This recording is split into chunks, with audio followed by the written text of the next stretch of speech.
హైడ్రా ఈ పేరు ఇప్పుడు హైదరాబాద్లో సంచలనం రేపుతుంది. మొత్తానికి చెరువైనా ప్రభుత్వ భూమైనా కబ్జాకు కాదేది అనర్హం అన్నట్టు గ్రేటర్ హైదరాబాద్ పరిధిలో ప్రతి చెరువు కబ్జాకోరులకు చిక్కుకున్న విషయం మనకు తెలిసిందే. ఇట్లా నగరం చుట్టుపక్కల కబ్జాకోరులకు చెక్ పెట్టేందుకు రేవంత్ రెడ్డి తీసుకున్న సంచలన నిర్ణయమే హైడ్రా.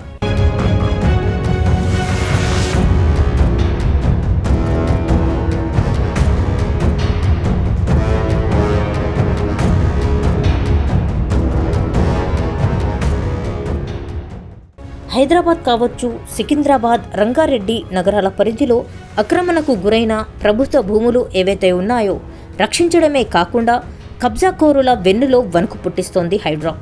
ఒక్క మాటలో చెప్పుకుంటే ఊహల కందని విధంగా దూసుకుపోతున్న హైడ్రా. మరోవైపు కొందరు జయహో రేవంత్, జయహో హైడ్రా, కమిషనర్ రంగనాథ్ అంటూ సోషల్ మీడియాలో పోస్టులు కూడా పెడుతున్నారు. ఇక హైడ్రాకు ప్రభుత్వం 200 కోట్ల బడ్జెట్ను కూడా కేటాయించింది. కొందరు స్థానిక ఎమ్మెల్యేలు, బిల్డర్లు, లీడర్ల నుండి వ్యతిరేకత వచ్చినా రంగనాథ్ తగ్గేదే లేదంటున్నారు. ఈ విధంగా కోట్ల రూపాయల వ్యయంతో నిర్మించిన విల్లాలు, భవనాల కూల్చివేతలు చేపడుతున్నారు.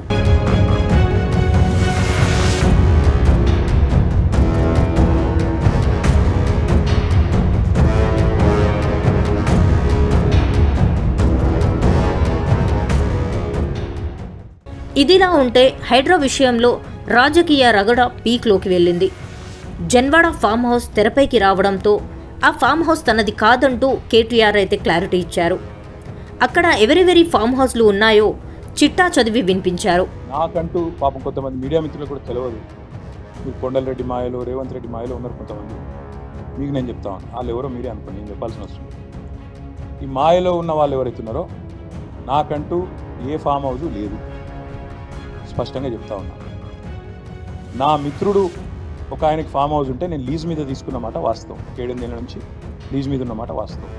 ఒకవేళ అది ఎఫ్టీఎల్లోనో బఫర్లోనో ఉంటే నా మిత్రుడికి నేను చెప్తా, దగ్గర ఉండి అవసరం అయితే నేను కూడా పోయి, ఎందుకంటే నేను లీజ్ మీద ఉన్నా కాబట్టి అక్కడే ఉండి నేను దగ్గరుండి కూలగొట్టించి వస్తాను. ఒకవేళ అందులో ఏమైనా తప్పు ఉంటే ఎఫ్టీఎల్లో బఫర్లో ఉంటే నేనే దగ్గరుండి కూలగొట్టించి వస్తాను.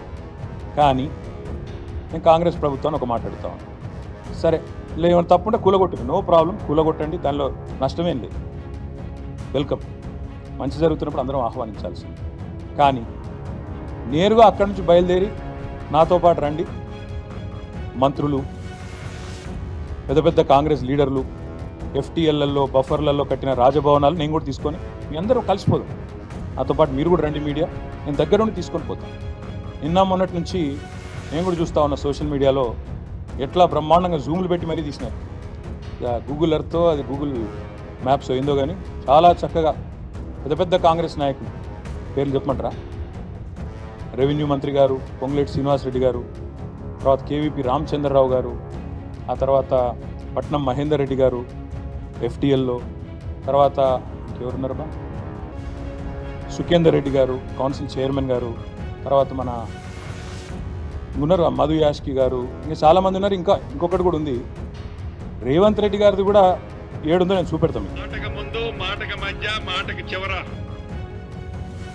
రెవెన్యూ మంత్రి ఇల్లు హిమాయత్ సాగర్ ఎఫ్టీఎల్లో ఉంది. రెవెన్యూ మంత్రి ఇల్లు హిమాయత్ సాగర్ బఫర్ జోన్ లో ఉంది.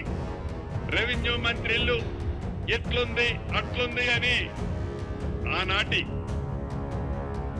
ఎంఐయుడి మినిస్టర్ గారు వారి తొత్తులు ఇతరత్రా మాట్లాడుతున్నారు. నేను ఈ వేదిక ద్వారా ఒకటే ఛాలెంజ్ ఇస్తున్నాను.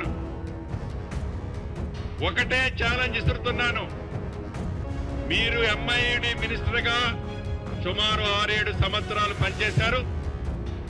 మీ బావ హరీష్ రావు గారు ఇరిగేషన్ మంత్రిగా 5 సంవత్సరాలు పైచిలకు పనిచేశారు. ఈ వేదిక మీద నుంచి హైడ్రా అధికారి రంగనాథ్ గారిని ఆదేశిస్తున్నాను. ఈ ఇద్దరు మాజీ మంత్రులు, అంటే ఒకరు ఇరిగేషన్ శాఖ మంత్రివర్యులు, రెండో వారు ఎంఐయుడి మంత్రివారు, వీరికి డబ్బాలు కొట్టే కొన్ని యూట్యూబులు, వారికి సంబంధించిన సంస్థలు, వ్యవస్థలు మీరు ఎంతమంది వస్తున్నారో అంతమందిని ఎంట పెట్టుకొని రంగనాథ్ గారు నేను ఇక్కడి నుంచి మిమ్మల్ని ఆదేశిస్తున్నాను. రేపు వెళ్తారా ఎల్లుండి వెళ్తారా వాళ్ళనే ఒక కొత్త టేబు కొనుక్కొని రమ్మనండి. టేబు కొనుక్కొచ్చి నా ఇల్లు FTL లో ఉన్న బఫర్ జోన్ లో ఉన్న చివరికి ఒక ఇటుక పెట్ట ఉన్నా ఎమ్మటే పడగొట్టండి. ఇల్లు మొత్తం దాంట్లో ఉంటే ఇల్లు మొత్తం పడగొట్టండి. This is my challenge, Ponguleti challenge.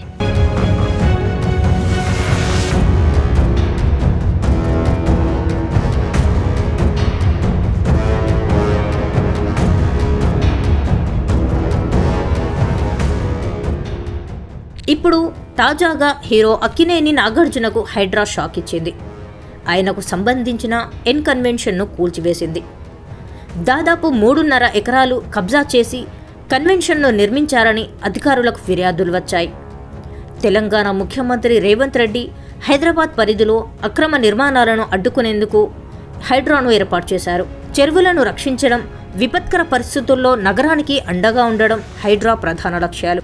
ఇప్పటికే పలు చోట్ల అక్రమ నిర్మాణాలను హైడ్రా కూల్చివేసిన విషయం మనకు తెలిసిందే. మొత్తానికి ఎవరైతే నాకేంటి అనే రీతిలో హైడ్రా అధికారులు కూల్చివేతలు చేస్తున్నారు. బీఆర్ఎస్ వర్కింగ్ ప్రెసిడెంట్, మాజీ మంత్రి కేటీఆర్కు చెందినదిగా భావిస్తున్న జన్వాడ ఫామ్ హౌస్ సైతం అక్రమ నిర్మాణం అంటూ హైడ్రా కూల్చివేయడానికి సిద్ధమైంది. అయితే దీనికి వ్యతిరేకంగా హైకోర్టులో కేసు వేశారు. దీంతో తాత్కాలికంగా కూల్చివేతలకైతే ప్రస్తుతం బ్రేక్ పడింది. హైడ్రా ఇంకా ఎవరెవరి కట్టడాల్ని కూల్చివేస్తుందోనని అక్రమార్కుల గుండెల్లో రైళ్లు పరిగెత్తున్నాయి.